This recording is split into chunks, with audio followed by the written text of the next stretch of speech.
Je suis ravi de vous retrouver sur le plateau de News Assurance Pro, ici au 30e rencontre de l'AMRAE de Deauville, et j'ai le plaisir de recevoir Oliver White en plateau. Bonjour Oliver. Bonjour. Oliver, vous êtes le président de l'AMRAE. Je ne sais pas s'il est besoin encore de vous présenter. Merci d'avoir accepté notre invitation. Un petit point sur la tenue de ce salon, de ces rencontres. On en est au premier jour, je crois qu'il y a eu une affluence ou une inscription record. Qu'est-ce que vous pouvez m'en dire ? Tout à fait. C'est les 30e rencontres, donc un bel anniversaire pour toute notre communauté. Et une affluence record, en effet, 3300 inscrits et encore certains risk managers qui s'inscrivent sur site. Il en reste encore. Et donc voilà, on va pousser les murs. Très bien. L'édition de cette année s'appelle Terre de risque. On me parle beaucoup d'ESG, de critères ESG, de critères d'environnement. C'est vraiment la thématique qui préoccupe aujourd'hui beaucoup les gens, au-delà de l'inflation, la guerre en Ukraine, etc. C'est ce que vous ressentez aussi ?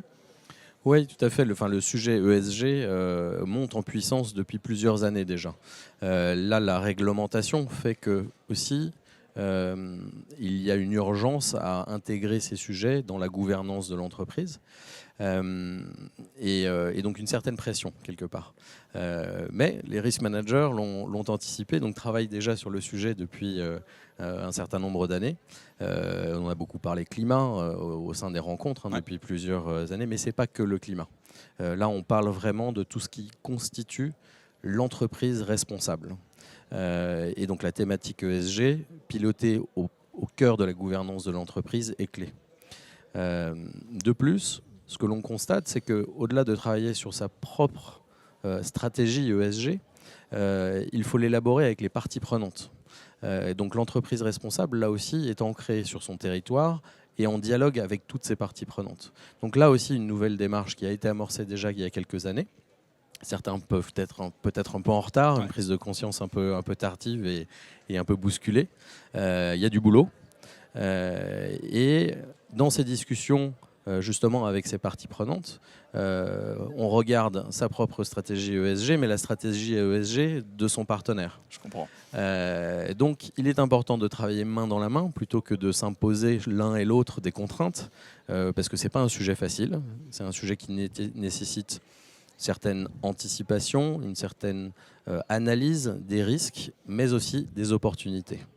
Et c'est bien le sujet pendant ces rencontres aussi, c'est terre de risque. Alors moi, je suis un éternel optimiste, donc je regarde toujours l'aspect des solutions, et donc les terres d'opportunités. Très bien. Parlons du sujet des captives qui nous a occupé et qui vous a occupé depuis ces dernières années.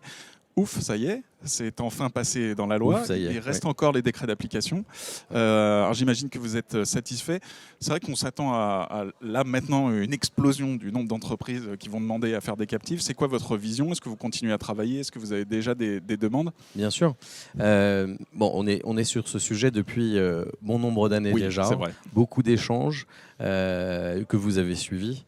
Et donc oui, c'est une grande étape qui s'inscrit une fois de plus dans l'entreprise responsable, puisque la captive, c'est vraiment l'outil qui permet à l'entreprise de porter ses risques elle-même, de mieux les comprendre au sein de ce véhicule qu'on appelle une captive. Voilà.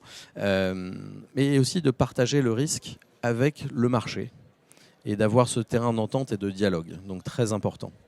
Donc vraiment, ça s'inscrit dans une logique de bonne gouvernance, de bonne appréhension des risques. Et donc c'est une étape clé. Donc oui, je pense que vous avez déjà vu des entreprises créer leur captive, annoncer qu'ils travaillaient dessus. Nous, on suit ça, on répond à leurs questions. L'AMRAE est là pour accompagner. On n'a pas fait qu'un travail de pédagogie auprès du gouvernement et de la DG Trésor, mais accompagner les entreprises pour amorcer cette réflexion. Parce que la captive, ça ne se construit pas en un claquement de doigts. Il y a quand même un travail préalable qui est important. Et une certaine pédagogie interne aussi. Mais ce qui est génial avec la captive, c'est vraiment que là aussi, on intègre un dialogue avec plus de parties prenantes au sein de son entreprise, avec la direction financière, avec la direction des assurances, la direction des risques. Et en fonction des risques que l'on va mettre dans la captive, eh bien, on va y intégrer la direction des achats dans ces discussions-là, toutes les directions qui vont se voir couvrir et les directions avec les opérationnels sur le terrain, puisque la captive va venir couvrir l'ensemble des filiales de l'entreprise. Donc voilà, on a fait ce travail de pédagogie, répondre aux questions. Maintenant, on voit un essor et une volonté de créer des captives. Donc là, on va continuer, mais peut-être dans un autre format. Donc l'AMRAE sera toujours là avec les formations, les réflexions sur le scientifique, mais aussi la création d'une fédération. J'allais y venir. Voilà. Où est-ce que vous en êtes aujourd'hui? Vous l'aviez annoncé l'année dernière. Exactement. Est-ce qu'on attendait... Est-ce que j'imagine que oui, vous attendiez l'évolution législative.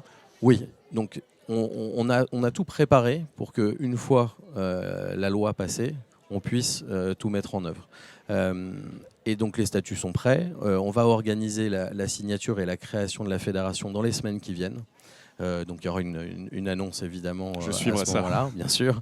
Et c'est là où on va pouvoir vraiment aider, accompagner cet écosystème en France sur les captives. Pour ceux qui ont déjà leurs captives, ceux qui veulent créer leurs captives et leur donner cet accompagnement, défendre les intérêts aussi, continuer à défendre les intérêts des entreprises qui ont leurs captives et qui vont avoir leurs captives, et aussi avec le soutien de tout l'écosystème, puisqu'il y a des solutions à apporter, des services, et cet écosystème, il est encore un peu faible en France. Enfin, il n'a pas eu l'opportunité de se développer, et on voit déjà des entreprises qui sont en train de créer leurs antennes en France pour soutenir ce développement. Très bien. Vous créez aussi une maison du risk management qui va ouvrir bientôt. Est-ce que vous pouvez nous en dire quelques mots? Que va-t-on y faire? Que va-t-on y trouver? Oui, alors la maison du risk management, alors un peu un travail au long cours. Il fallait trouver le bon endroit qui reflète vraiment cette notion de maison. Ce sera un lieu de vie pour les risk managers, un lieu d'échange, de partage, un lieu de formation.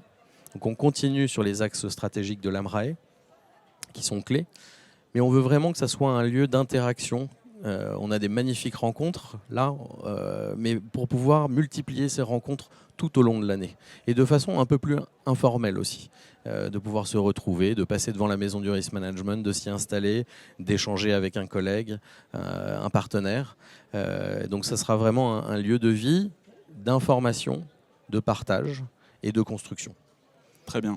Où sera-t-elle? Quand sera-t-elle ouverte? Qu'est-ce que vous pouvez m'en dire? En plein centre de Paris. Très bien. Et là, on est dans la phase travaux. Donc on veut que ça soit un lieu accueillant. On a envie d'aller. Toujours très long la phase travaux. Voilà, exactement. Un peu plus long en ce moment, en plus, depuis un an ou deux. Non, mais ça va être un lieu magnifique. Et on fera l'inauguration, je dirais, dans 1 ou 2 mois. Ok, très bien. Voilà. Une dernière question. Si on se projette un peu à 6 mois, 1 an, sans forcément commencer à réfléchir aux prochaines rencontres, quels sont les grands sujets que vous aimeriez aborder ou que vous voyez poindre en ce moment, sur ceux sur lesquels vous pourriez travailler par la suite? Oui, alors on va capitaliser sur tout ce que l'on a construit depuis plus de 30 ans. Déjà pas mal. Donc déjà pas mal. Les grands axes, c'est vraiment continuer à développer le rayonnement sur l'ensemble du territoire, avec une empreinte peut-être plus locale aussi. Donc c'est pour ça que on a signé des partenariats, notamment avec la DFCG. On veut continuer vraiment à travailler et soutenir tout le tissu économique. Donc on est très proche des entreprises du CAC 40, des ETI, un tout petit peu moins des PME et des TPE. Donc il y a cet axe-là, c'est vraiment travailler local et plus proche des PME et d'échanger justement ces outils, chose qu'on avait déjà amorcée il y a quelques années avec ma cartographie des risques.fr, ce genre de choses-là. Mais au travers de ces partenariats, on va vraiment pouvoir aller au contact et élargir les communautés avec lesquelles on discute, notamment les directeurs financiers, si je prends l'exemple de la DFCG. Donc très important. L'autre aspect, c'est que l'entreprise, elle est ancrée dans son territoire et il faut qu'elle travaille avec l'ensemble de ses parties prenantes, comme je le disais plus tôt. Et donc on veut vraiment travailler sur ce partenariat public-privé, échanger avec les collectivités locales pour vraiment maximiser l'impact que l'on peut avoir sur notre rayonnement local. Voilà. Très bien. Merci Oliver d'être passé sur le plateau de News Assurance Pro. C'est moi qui vous remercie. Bon salon, bonne rencontre et moi je vous donne rendez-vous sur newsassurancepro.com pour d'autres vidéos ici à l'AMRAE à Deauville.